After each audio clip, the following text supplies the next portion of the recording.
악은 선으로 이깁니다. 라는 제목으로 오늘 주신 말씀 전하겠습니다.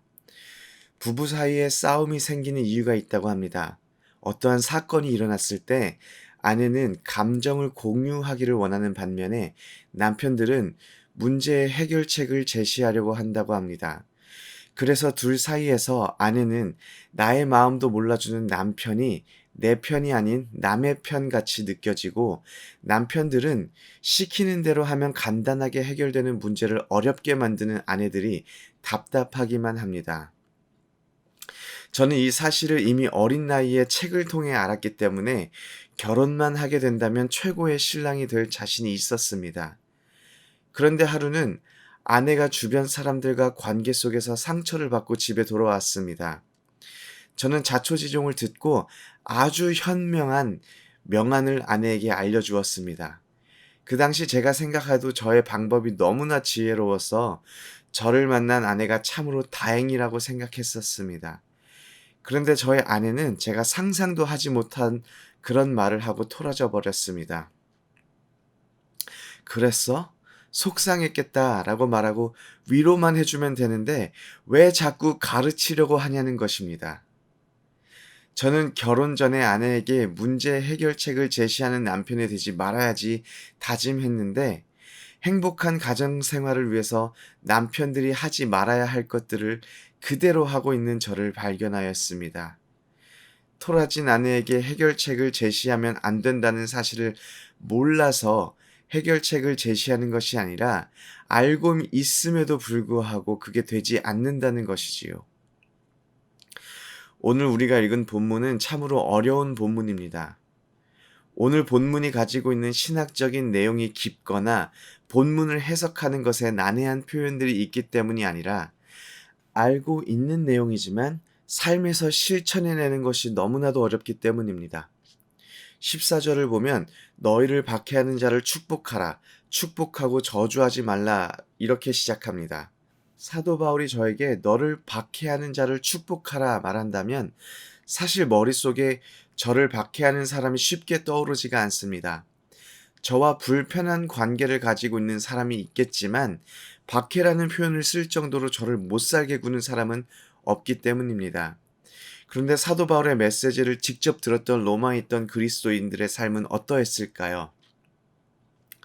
로마에서 예수님을 믿던 그리스도인들은 로마 제국 앞에서 마치 멸종 위기에 놓여져 있는 작은 동물들처럼 너무나도 연약했습니다. 박해 앞에서 로마의 그리스도인들은 자신들을 지켜낼 수 없을 정도로 너무나도 연약했습니다.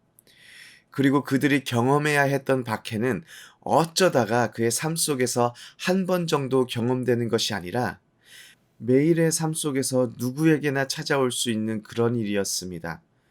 사도 바울은 만약 너희를 박해하는 자가 있다면 축복하라 라고 말하지 않았고 너희를 박해하는 자를 축복하라 라고 말했습니다. 그것은 사도 바울 역시 그들이 박해받는 것에 대해서 잘 알고 있었다라는 말입니다. 사도 바울은 박해받는 그리스도인들에게 소극적으로 저항하지 말고 적극적으로 선함을 드러내는 것으로 대항하라고 말하고 있습니다.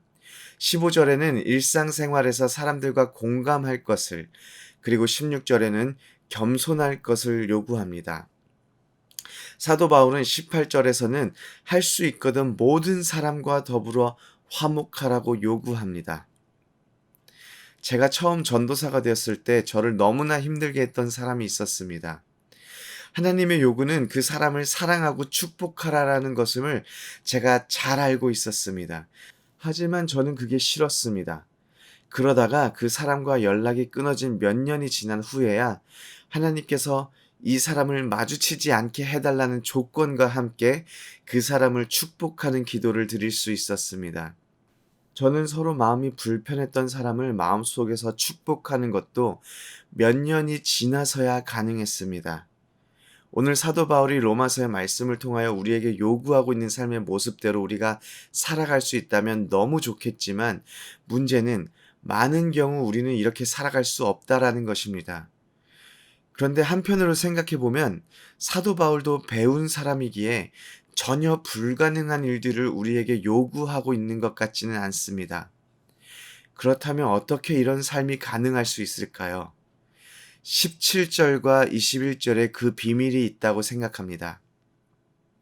17절을 보면 아무에게도 악을 악으로 갚지 말고 모든 사람 앞에서 선한 일을 도모하라 라고 기록되어 있고, 21절에는 사도 바울은 악에게 지지 말고 선으로 악을 이기라 라고 말하고 있습니다. 두 절 모두 악에 대한 우리의 반응은 선이 되어야 한다고 말하고 있습니다. 요셉의 삶을 보면 그는 어린 나이에 그의 형제들로부터 애굽의 노예로 팔려가게 되었습니다. 보디발의 집에서 종살이를 하면서 보디발의 아내로부터 유혹을 받고 모함을 받아 감옥에 가게 되었습니다. 요셉은 죄악에 희생되어 고통당하는 삶을 살았습니다. 그런 요셉의 반응은 철저하게 선하였습니다. 악을 악으로 갚는 모습이 등장하지 않았습니다. 결국 마지막에 요셉은 진정 의로운 자로 드러나게 됩니다. 악을 악으로 갚지 않고 선으로 악을 이긴 인물이 성경에 또 등장합니다. 바로 예수 그리스도입니다. 도덕적으로 완벽하고 존귀한 하나님의 아들을 팔아버리고 배신하고 정죄하고 침을 뱉고 채찍질하고 조롱하고 창으로 찌르고 잔인하게 죽이는 것은 엄청난 죄악입니다. 예수님은 그런 악 앞에서 같은 악으로 대응하지 않으셨습니다. 결국 예수 그리스도의 선함으로 인하여서 수많은 사람들이 구원을 받게 되었고, 그로 인하여 우리가 하나님의 자녀가 되었습니다. 요셉과 예수님의 예를 통하여 악을 악으로 갚지 않고 악에게 지지 않는 선으로 악을 이기는 일이 마치 악한 일을 당하여도 꾹 참고 반응하지 않는 것처럼 보여집니다. 정말 그럴까요? 악을 악으로 갚지 않고 선으로 이기는 것이 그 악 앞에서 우리가 잠잠히 가만히 있는 것을 말하고 있을까요? 악을 이기는 것은 하나님의 주권 앞에 세상의 모든 것들은 우연히 없다라는 사실을 인정하고 하나님의 선하심을 의지하는 것입니다. 모든 선의 근원 되시는 하나님을 알고 하나님의 주권을 믿고 그의 자녀들을 사망의 음침한 골짜기에서도 인도하여 내시는 하나님의 선하심을 의지하는 것입니다. 오늘 말씀 19절을 보면 원수 갚는 것은 하나님께서 하신다고 말씀하십니다. 역대하 25장을 보면 아마샤라는 유다 왕이 등장합니다. 그는 에돔과 전쟁에서 승리하고 자만에 빠지게 됩니다. 자만에 가득 찬 아마샤는 이스라엘 북왕국까지 정복하려고 했습니다. 당시 북왕국의 왕 요아스는 아마샤에게 내가 에돔 사람들을 쳤다고 내 마음이 교만하여 자긍하는도다. 내 궁에나 있으라. 어찌하여 화를 자초하여 너와 유다가 함께 망하고자 하느냐라고 아마샤를 타이릅니다. 그러나 유다 왕 아마샤는 마음을 돌리지 않습니다. 그 이유가 무엇인지 아십니까? 역대하 25장 20절을 보면 아마샤가 듣지 아니하였으니 이는 하나님께로 말미암은 것이라. 그들이 에돔 신들에게 구하였으므로 그 대적의 손에 넘기려 하심이더라 라고 기록되어 있습니다. 죄에 대하여, 악에 대하여 하나님께서는 분명하게 값을 지불하게 하십니다.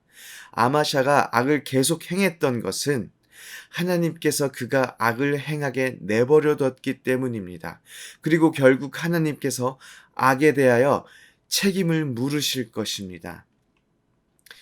우리가 해야 할 일은 그 하나님의 주권을 믿고 인정하고 하나님의 선하심이 세상 속에 드러날 수 있도록 하는 것입니다. 하나님은 하나님의 일을 하시고 우리는 우리가 해야 할 일을 하며 살아가야 합니다. 이것은 쉽지 않은 일입니다. 저부터도 설교를 준비하는 것조차 힘들 정도로 어려운 일입니다.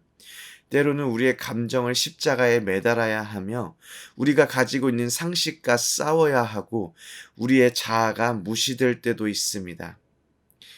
그런데 우리가 이런 갈등들을 경험하고 그리고 힘겨워하고 있다면 우리는 올바로 가고 있는 것입니다. 오늘도 선으로 악을 이기기 위하여 하나님의 선하심을 의지하고 하나님의 선하심을 이 땅에 드러내기 위하여 힘써 싸우는 우리 모든 성도님들이 되시기를 소원합니다. 아멘.